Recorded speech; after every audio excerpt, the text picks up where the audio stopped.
Hello, class. Welcome to this week's filmmaking lesson. Yeah, I got my got a little hurt on the upper mouth. So yep.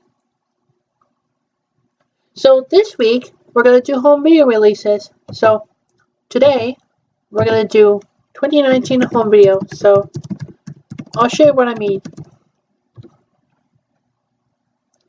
Yeah, I got a little things over there. So okay, we got this. We got this. We got this. We got this. We got this. Got this. Got this. Got this. Got this. Got this. Got this. Got this. Got this. Got this. Okay, so today we're gonna do Boy Erase version. Here it goes. So here's a plot.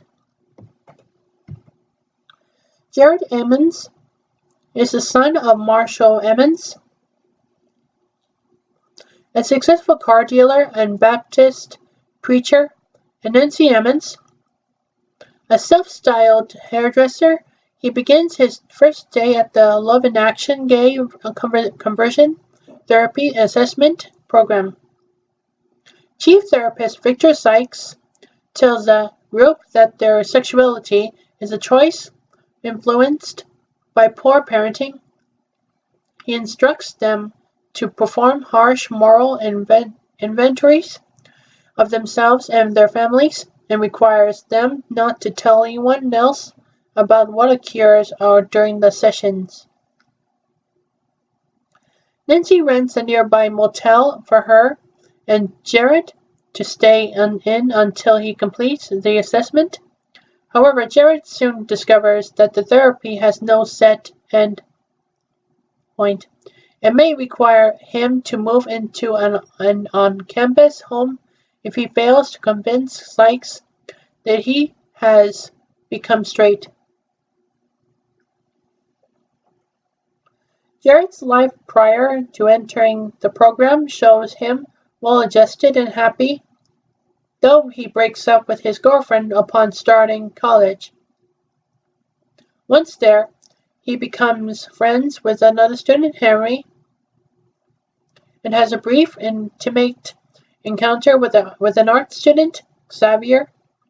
While staying the night in Jared's dorm room, Henry rapes Jared and tearfully confesses that he has done the same to another young man. Traumatized, Jared returns home to recover. Henry calls the Emmons home and poses as a school counselor in order to out Jared and ensure his silence. Jared confesses to being attracted to men. After consulting with other pastors, Marshall signs him up for conversion therapy, to which Jared reluctantly agrees. Weeks into his therapy, Jared gets to know the other attendees also seeking to become straight. Some, like John, are frenetically devoted to conversion to the point where they refuse to even touch other men. Others, like Gary, are merely playing the part, pretending that the therapy is working until they can be released and return to a normal life. At her insistence, Jared lets Nancy read the program's handbook, which is full of questionable psychology and obvious grammatical errors.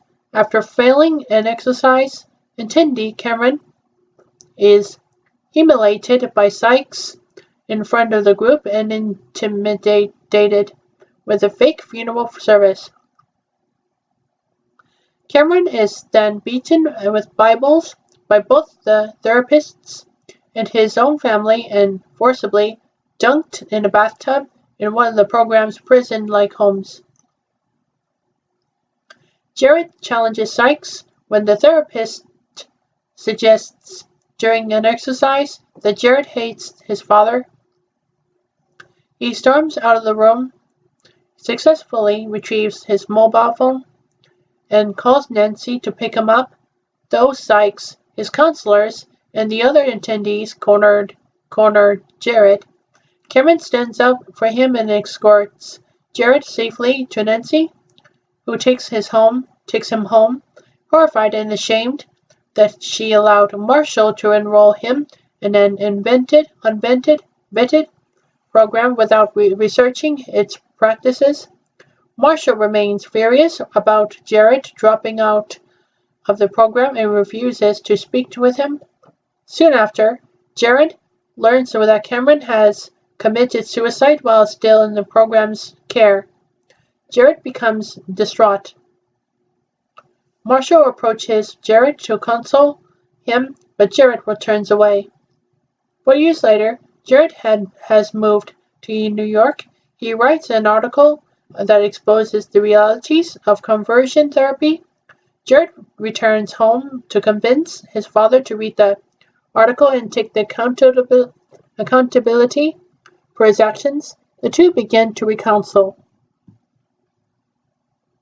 Okay, that's it for today. So tomorrow, we're going to do Indivisible. Here's what I mean. Well, there's no plot in this film. It's just how indivisible the world is and how love each other. Okay, here's the Nutcracker and the Four Realms. That's on Wednesday. So here it goes. Plot. In Victorian London, England, on Christmas Eve, Mr. Stelbon gives his children the Christmas presents his wife, Mary, had set aside for them before she died. She, younger daughter, Clara, receives a handcrafted egg-shaped box, which she is unable to unlock. In the package, she discovers a note from her mother that states that the inside of the egg is all she would ever need. The Stelbum family then heads to a Christmas Eve ball hosted by the children's godfather and skilled engineer, Desselmeyer. Refusing to dance with her father, Clara scurries from the crowd to ask Desselmeyer how to unlock her egg. He then reveals to Clara that the egg was a creation of his that he gifted to Clara's mother when she was younger, and that her mother's wish was to bestow the gift to her daughter. Returning to the ballroom, Clara gets scolded by her father for disobeying him and not dancing with him. She calls him self-absorbed and obsessed with his family image since her mother's passing. After which Desselmeyer announces it being time for the children to receive their gifts. Clara finds her string with her name on it, signifying her gift, and follows it into the forest in a parallel world, where she sees the key. Before she can grab it, a mouse snatches it, unable to reach the mouse, which crosses a frozen-over lake. Clara approaches Captain Philip Hoffman, the Nutcracker. He leads her across the bridge into the fourth realm, but they are unable to obtain the key from the mice. Captain Philip then guides Clara to the palace, where she meets three regions of each land, from the Sugar Plum Fairy and of the Land of Sweets, Shivers of the Land of Snowflakes, and Hawthorn of the Land of Flowers. They tell Clara that they are at the war with the Land of Amusements, which they now refer to as the Fourth Realm. Watching a ballet that tells the story of their world's creation, the Sugar Plum Fairy explains to Clara that her mother created this world as a young girl. She later explains that Mary animated everyone with a machine that can turn toys into real-life people.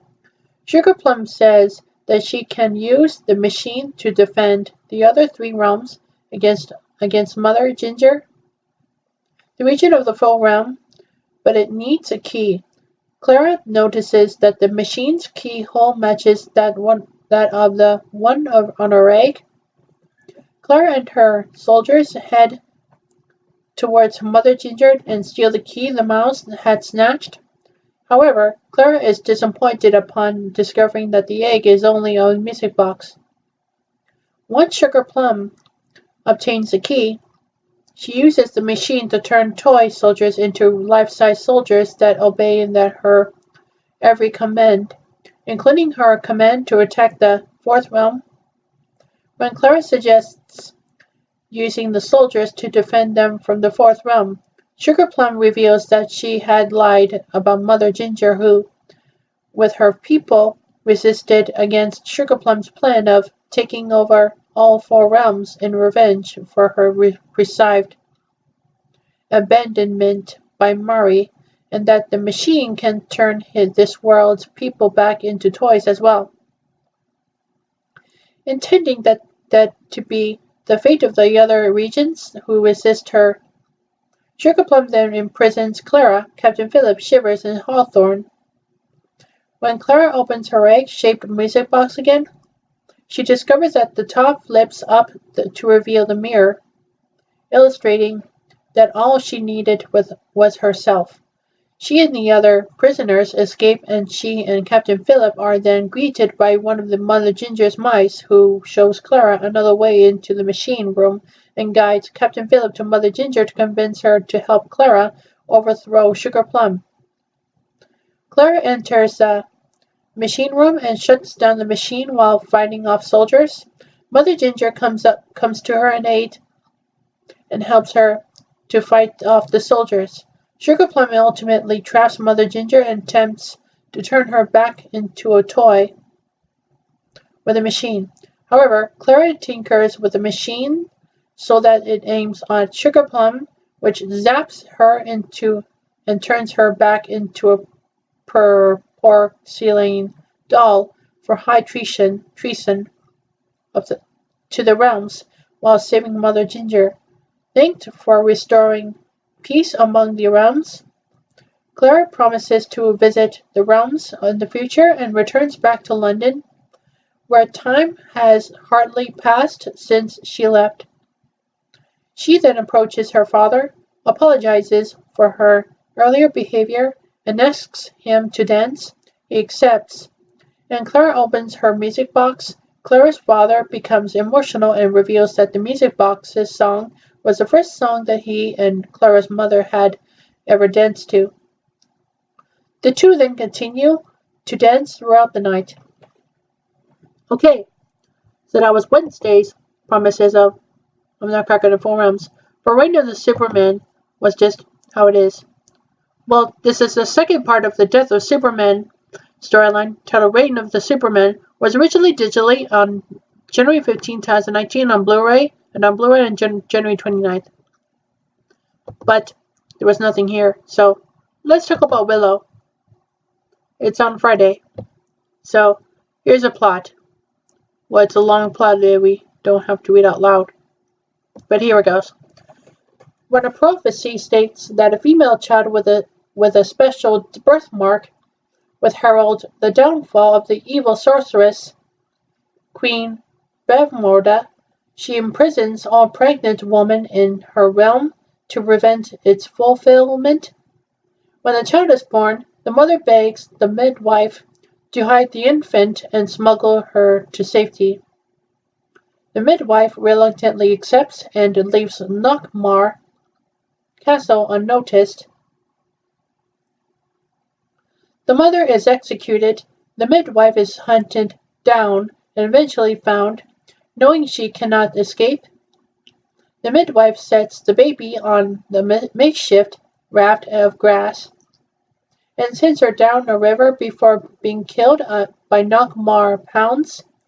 Bavmorda, furious about the escape, sends her daughter Sorsha and her army's commander, General Cal, to find the baby.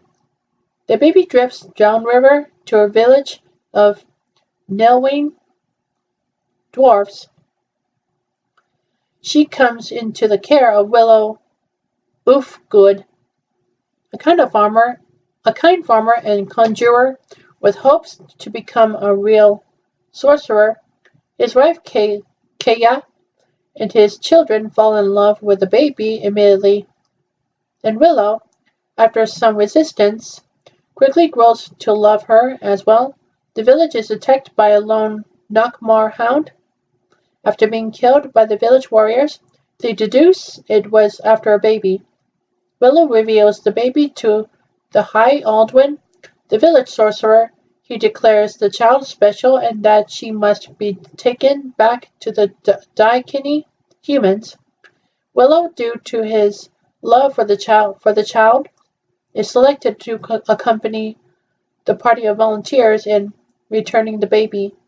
At the Daikini crossroads, they find a human warrior named Madmartigan trapped in the crow's cage, while the rest of the party want to give the baby to Madmartigan and go home immediately. Willow and his friend Migosh refuse, so the others leave.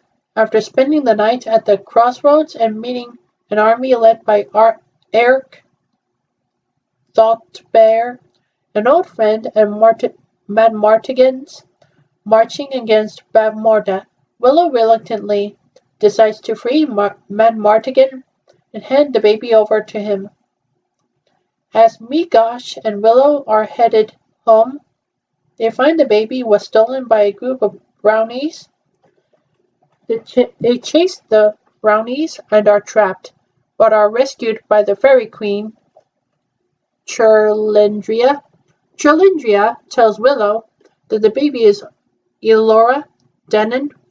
The future Empress, the Tyr Asling, and Bavmorda's bane. She gives Willow and her wand and assigns him the task of helping Elora fulfill her destiny.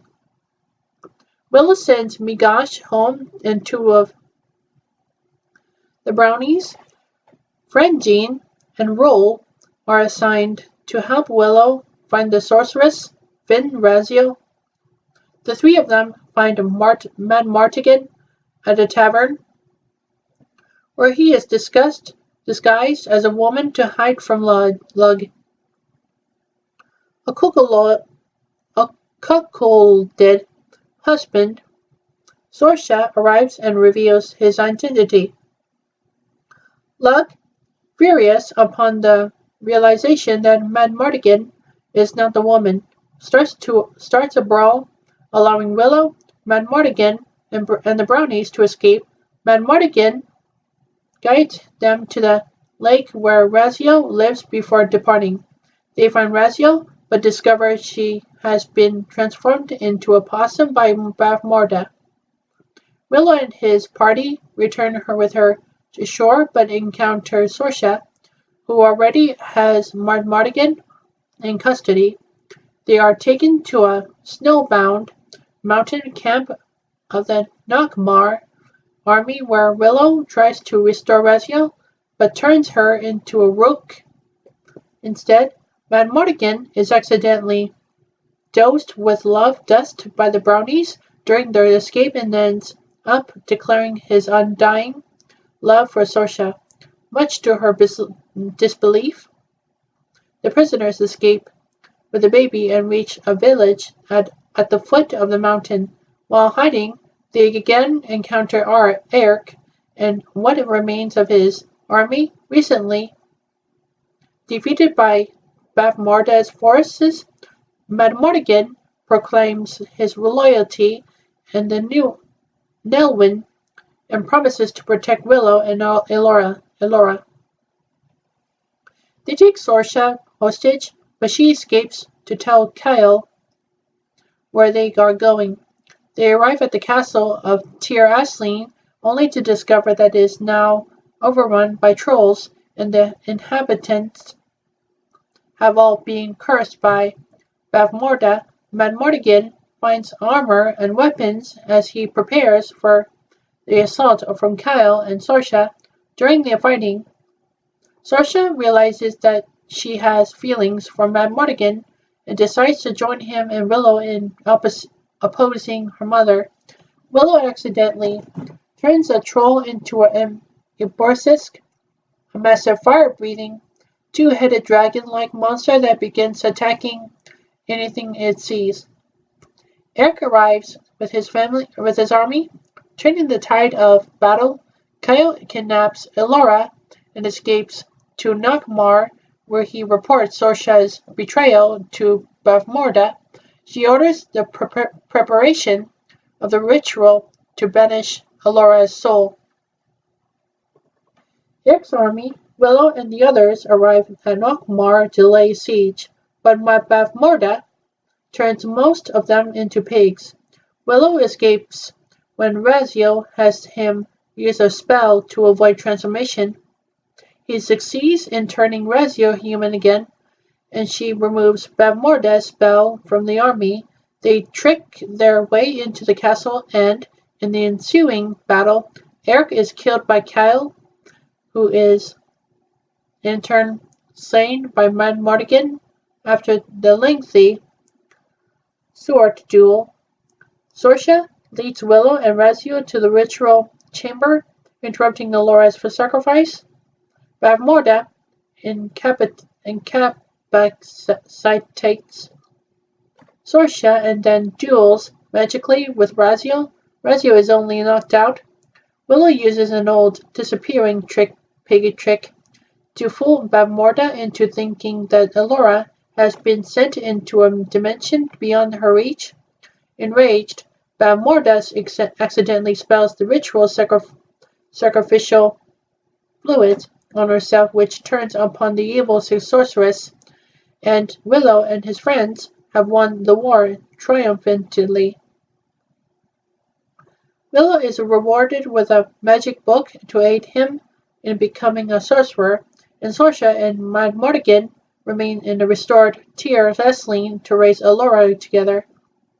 Willow returns home to her hero's welcome and performs a true magic trick, much to the delight of the High Baldwin, before being happily reunited with his family.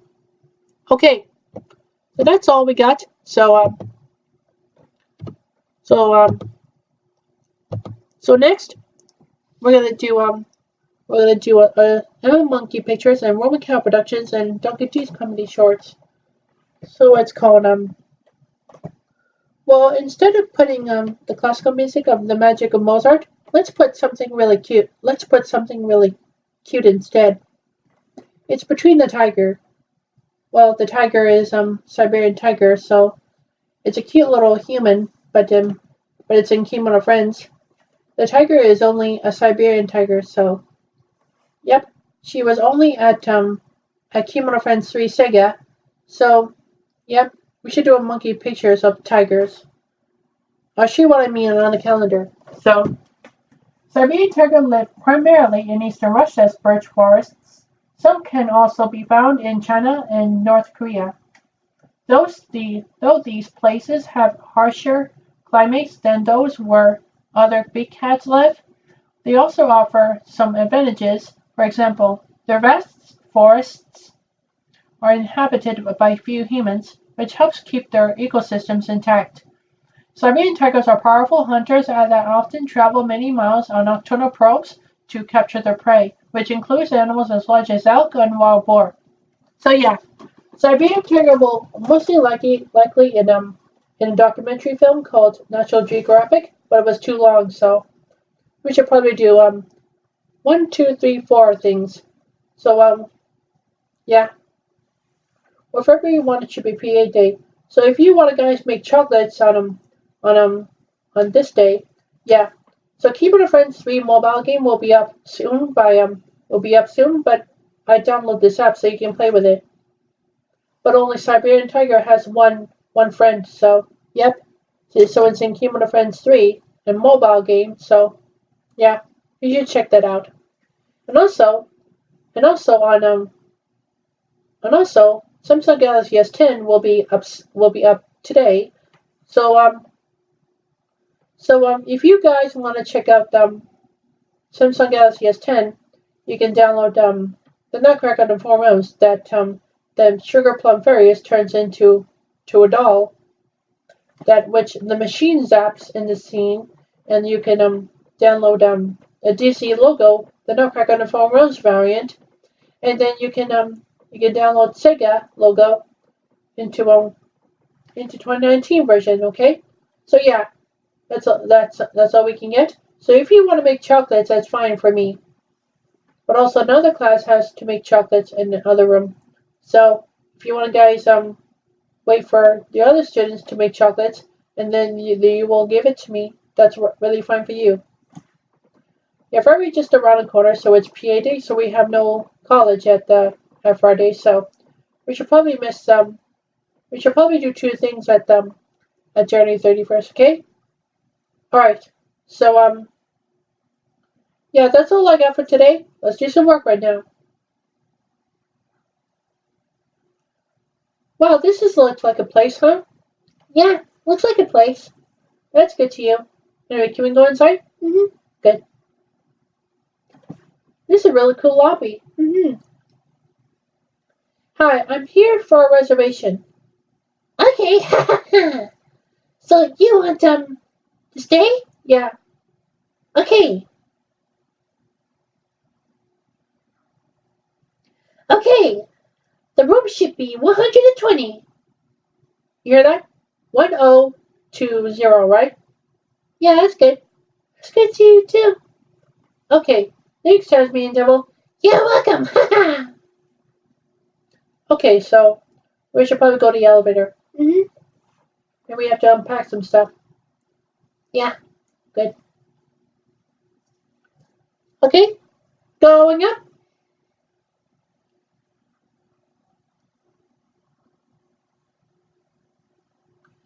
This one's good. Like going up or so. Okay, I'll show where my room is. Key 1020. There it is. Can need a car key for the Walt Disney World Resort.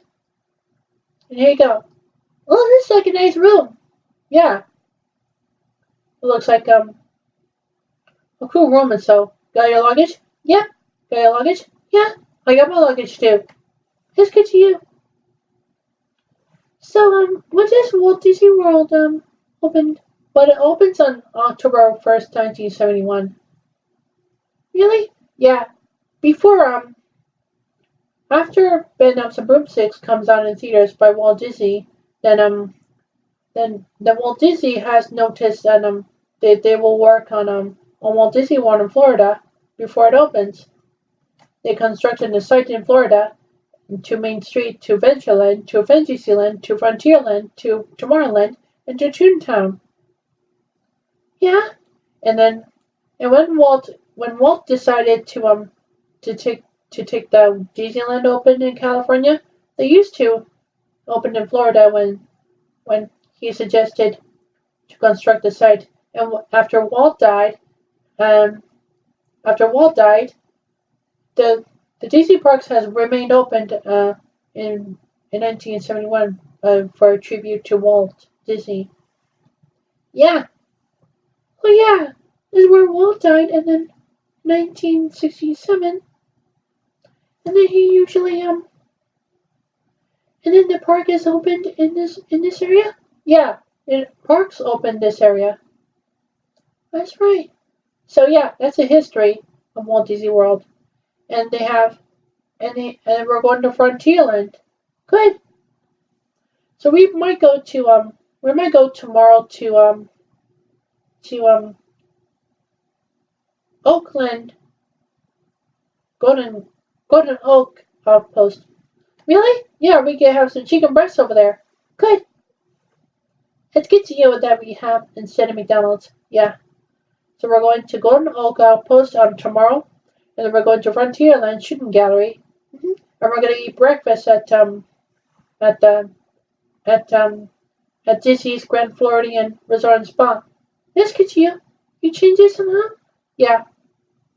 I like all the Frontierland attractions, including Splash Mountain. Yeah, we're going to Splash Mountain on Wednesday, right? Yeah. Want to go for a ride? Mm-hmm. Good. And on January 31st, we should go to Country Bear Jamboree. Good. Yeah, we need to see all the Country Bears or audio and animatronics in the theater. Yeah. And we're going to Big Thunder Mountain Railroad in Frontierland. Good. So we can have fun in there, right? Yeah. So it should be good then. Anyway, so that's it. Good. I'm glad you liked it. I'm glad you liked it, Makoto. Yeah, me too. So that's it then.